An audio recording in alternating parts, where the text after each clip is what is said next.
예, 안녕하세요. 세진성형외과 김세진 원장입니다. 오늘은 이물질 부작용에 대해서 좀 말씀을 드릴 텐데, 치료하러 오시는 분들 중에 많은 분들이 40대 이후에 계신 분들이 굉장히 많아요. 그 이유에 대해서 오늘 좀 말씀드리고 치료에 대해서도 말씀드리겠습니다.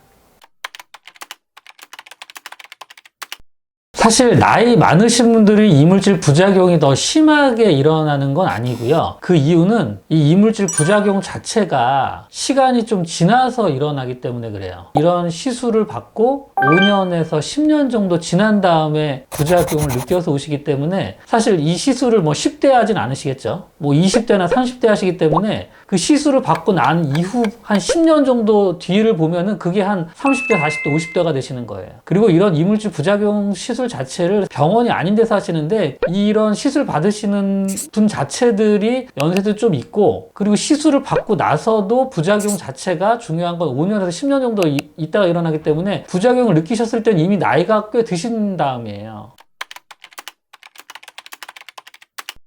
처음부터 아예 그냥 이건 부작용이다 라고 딱 생각이 드시면 병원에 굉장히 빨리 오셔서 치료를 받으실 텐데, 이 부작용 자체가 첫 번째 통증이 없어요. 아프지가 않으니까 큰 불편함을 못 느끼세요. 그리고 굉장히 천천히 진행이 돼요. 그러면은 부작용이라고 느껴서 어떻게 오시냐, 얼굴이 자꾸 붓는다는 얘기를 많이 하세요. 왠지 모르게 얼굴이 굉장히 많이 어색하고 예전 얼굴 같지 않다, 주변에서 자꾸 그런 얘기를 하고, 실제로 거울을 봐도 본인이 얼굴이 어딘가 모르게 많이 어색해졌다. 사실 뭐가 확 바뀌어가지고 괴사가 났다든가, 그래서 막 피부가 막 변했다든가 그러면은 오히려 부작용을 빨리 느껴서 오실 거예요. 근데 그게 아니라 굉장히 얼굴이 천천히 이상하게 변한다는 거죠. 선풍기 아줌마 TV에서 예전에 보셨을 거예요. 그분도 처음부터 얼굴이 그렇게 되진 않고 천천히 변하신 거거든요. 근데 물론 이제 시간이 지나면 점점 그렇게까지 될 수도 있지만, 그렇게까지 되진 않겠지만, 처음에는 다들 그렇게 심각하지 않으세요. 그러니까 30대 아니면 40대 초반, 30대 후반에는 이게 정상적인 노화라고 생각하시는 분들이 많은데, 이 시술을 받는 것 자체가 본인 얼굴에 받는 거 아니에요?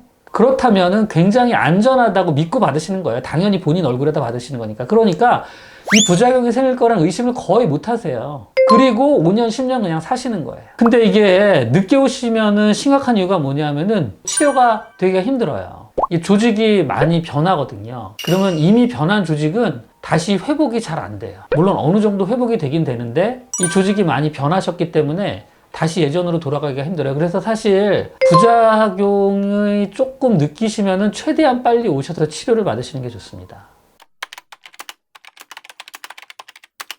치료를 할 때 가장 중요한 게 뭐냐면은 정상적인 조직을 손상을 시키지 말아야겠죠. 근데 어쨌든 얼굴에 뭔가 주입을 하려면은 액체나 겔 상태여야 되기 때문에 이제 주사기로 들어가게 돼요. 그럼 액체나 겔 상태가 이 얼굴에 주사기로 들어가면은 고체가 아니니까 이렇게 퍼지는 거예요.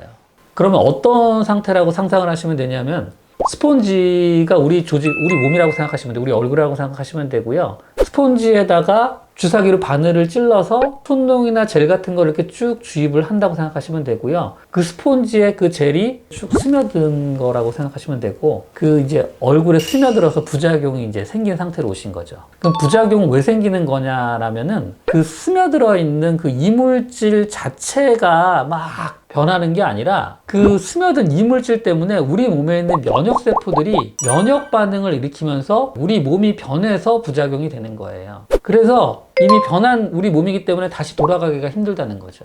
그거를 치료할 때 중요한 게 뭐냐면은, 이물질이 아까 제가 잠깐 말씀드렸지만 스폰지 같은 우리 조직에 다 스며들어 있는데, 그 스폰지는 우리 조직이니까 이물질을 제거할 때 그 스폰지는 손상을 시키지 말아야 돼요. 그 스폰지 사이사이에 신경, 혈관 같은 게 다 있기 때문에 그런 것들을 다 손상을 했다가는 조직이 손상이 되면서 얼굴이 더 안 좋아지겠죠. 근육이라든가 신경성장에 마비가 될 수도 있고, 혈관이 너무 많이 손상되면 괴사가 될 수도 있고, 그 치료 자체만으로도. 그러니까 핵심은 그 스폰지 사이사이에 스며들어 있는 이물질만 어떻게 잘 제거를 하느냐가 관건이에요. 그리고 이미 두꺼워지고 딱딱해진 스폰지는 현대약으로 그걸 다시 예전으로 부드럽게 만들거나 줄이는 걸 사람이 인위적으로 할 수가 없어요. 아직까지 그런 의학은 발달되지 않았어요. 그런 것들은 거짓말이에요. 이미 변한 조직을 다시 예전으로 돌려놓는 건 거짓말이기 때문에, 사실 그렇게 변하기 전에 빨리 오셔야지 덜 진행된 상태로 살 수가 있겠죠. 물론 이물질이 좀 제거가 되면 면역 반응이 좀 줄어들면서 그 딱딱하게 된 조직, 두꺼워진 조직이 조금 줄어는 들어요. 조금 줄어들고 조금 회복은 되지만 그렇다고 그게 예전 조직으로 돌아갈 수는 없어요. 그러니까 일단 최대한 빨리 오셔서 그런 정상적인 조직들 손상 최대한 안 되게 안에 있는 이물질만 최대한 많이 제거를 해야 됩니다. 제가 오늘은 의학적인 거 말고 그냥 좀 일반적으로 이해하기 쉽게 좀 말씀을 드리고 있는 거거든요. 그래서 제가 그러면 이 부작용이 왜 이렇게 늦게 일어나고 뭐 어떻게 일어나고 어떻게 변하는지는 제가 의학적으로 좀 설명을 드려야 되는 건 나중에 제가 또 다른 영상으로 좀 설명을 자세하게 드리겠습니다. 지금까지 세진성형외과 김세진 원장이었습니다. 감사합니다.